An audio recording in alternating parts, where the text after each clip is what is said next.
सभी बहुजन समाज को जय भीम, नमो बुद्धाय। हाँ, तो मैं अवध भैया आप लोगों को बताना चाहता हूँ कि हमारे भारत की जो सरकार है, उस सरकार ने आप लोगों को रोजगार देना बंद कर दिया है। आपके बच्चों को नौकरी देनी बंद कर दी है। आपकी रोजी रोटी यानी आपके रोजगार का जरिया भी खत्म कर दिया है।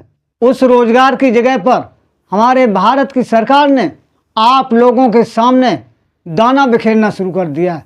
उस दाने को कहीं वृद्धा पेंशन के रूप में देती है, कहीं विकलांग पेंशन के रूप में बांटती है, कहीं विधवा पेंशन के रूप में बांटती है, कहीं किसानों को खुश करने के लिए सम्मान निधि के रूप में बांटती है, कहीं आवास के रूप में बांटती है, कहीं बिजली का बिल माफ़ करती है, कहीं किसानों का कर्जा माफ़ करती है। इस तरह से हमारे भारत की सरकार आप लोगों को दाना बांटने में लगी हुई है। हमारे सरकार का काम है आप लोगों के सामने दाना बिखेरना और आपका काम है दाना चुगना। हमारी सरकार आप लोगों के सामने अंधाधुंध दाना बिखेरने में लगी हुई है और आप लोग अंधे होकर दाना चुगने में लगे हुए हैं। आप लोग दाने के चक्कर में इतने अंधे हो चुके हो, आपको सिर्फ दाना दिखाई देता है, लेकिन दाने के सिवा यानी दाने के अलावा कुछ भी दिखाई नहीं देता है। आप लोगों को दाना चुगते चुगते सारी ज़िंदगी निकल गई, लेकिन आप लोगों ने कभी अपने दिमाग से ये नहीं सोचा आखिर इस दाने का रहस्य क्या है। आज मैं आप लोगों को साफ साफ खुले शब्दों में बताना चाहता हूँ आखिर दाने का असली रहस्य क्या है। हाँ, तो आप लोग जो दाना चुग रहे हैं वो दाना कोई आपकी भलाई के खातिर नहीं है। ये दाना आपको गुलाम बनाने का एक षड्यंत्र है। आप कुछ ही समय बाद गुलाम बनने वाले हैं। आपके ऊपर एक माया रूपी जाल फैला हुआ है। आप उस जाल को न तो समझ सकते हैं और न देख सकते हैं। याद रखना, आप उस जाल के घेरे में फंसने वाले हैं।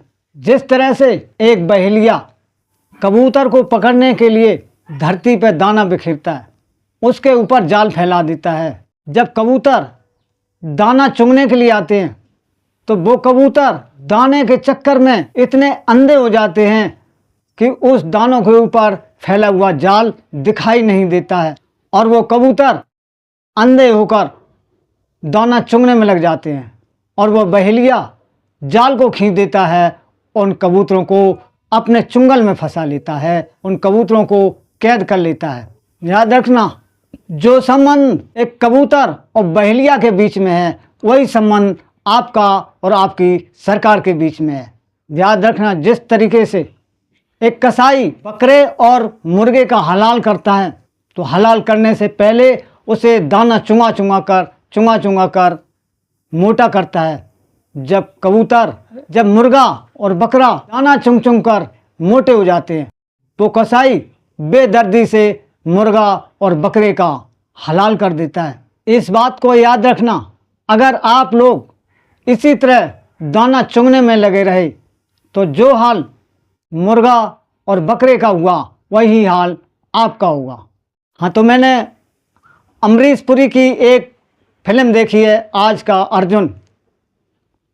उस फिल्म में अमरीश पुरी जमींदार का रोल करता है जो किसानों की खेती में आग लगवाता है, किसानों की खेती भी छीनता है और किसानों को बुरी तरह से कंगाल कर देता है और किसानों को फ्री फंड का गल्ला बांटने के लिए घर घर पहुंचता है। आज के बाद किसानों को अनाज हम देंगे। हमारे गोदामों में बहुत अनाज है। लाखन, इस आग के फूल को गांव के खलिहान तक पहुंचा दो।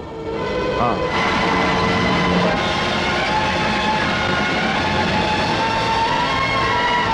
सारा खलिहान जलकर राख हो गया। धीरज धरो, हम तो बर्बाद हो गए। अब साल भर हमारे घर चूल्हा नहीं जलेगा। ये लो, सब लोगों का दुख दूर करें। मालिक है। राम राम ठाकुर साहब। राम ठाकुर, जय राम जी की ठाकुर साहब। हम बर्बाद हो गए ठाकुर साहब, हम तबाह हो गए माई बाप। हाँ सरकार। भाइयों, जो हुआ बहुत बुरा हुआ, लेकिन आप चिंता मत कीजिए। जब तक आपका ठाकुर जिंदा है, इस गांव का कोई भी आदमी भूख से नहीं मरेगा। देखो भाइयों, यह खेती तो एक बच्चे की तरह है जिसे कोई ना कोई बीमारी हमेशा लगी ही रहती है। कभी सूखा, कभी बाढ़, कभी आग। इसलिए हमने सोचा है कि इस जमीन पर खेती करने की बजाय एक बहुत बड़ा कारखाना लगा दिया जाए। आप लोगों की जमीन होगी, हमारा रुपया होगा, बराबर का धंधा। जब तक कारखाना तैयार नहीं हो जाता, खाने के लिए आप लोगों को अनाज मिलता रहेगा, और कारखाना तैयार हो जाने के बाद आप लोगों को काम मिलेगा, तनख्वाह मिलेगी और फायदे में बराबर का हिस्सा। इसलिए आज से खेती बंद। आप लोग देखेंगे कि कारखाना बन जाने के बाद यह गांव गांव नहीं रहेगा, बल्कि एक शहर बन जाएगा, और आप लोगों की जिंदगी में खुशहाली ही खुशहाली आ जाएगी। ठाकुर साहब की जय, ठाकुर साहब की जय। ठाकुर साहब, आप ना होते तो हम भूखे मर जाते। हाँ सरकार, मेहरबानी सरकार की। भाई अकेला मिल जाएगा यार, सबको मिलेगा, कोई चिंता करना।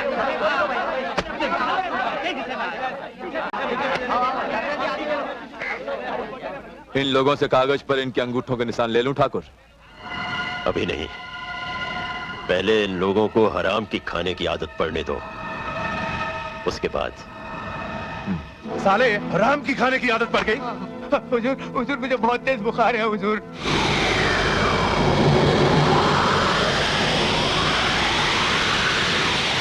सब लोग लाइन में खड़े हो जाओ। लगाओ अंगूठे। चल वे, अंगूठा लगा। लगाता हूँ सरकार। कौन? रामलाल, मकबूल, चलो अंगूठा लगा। चलो जल्दी अंगूठा लगा। और सीताराम, चलो अंगूठा लगा। रामलाल, जल्दी चलो जल्दी। देवराज, राधे श्याम, चलो अंगूठा लगा। हाँ, तो आप लोग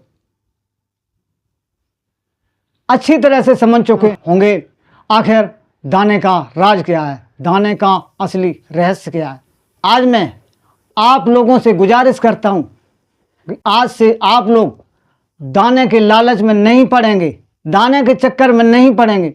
अगर आपको सरकार से मांगना है तो सिर्फ रोजगार मांगना है, अगर मांगना है तो सिर्फ अपना हक अधिकार मांगना है। इस बात को याद रखना, अपना हक अपना अधिकार कभी मांगा नहीं जाता है, क्योंकि आप लोग मांगने वाले भिखारी नहीं हो। मांगने का काम तो भिखारियों का होता है। ध्यान रखना, अधिकार कभी मांगे से नहीं मिलते हैं, अधिकार छीने जाते हैं।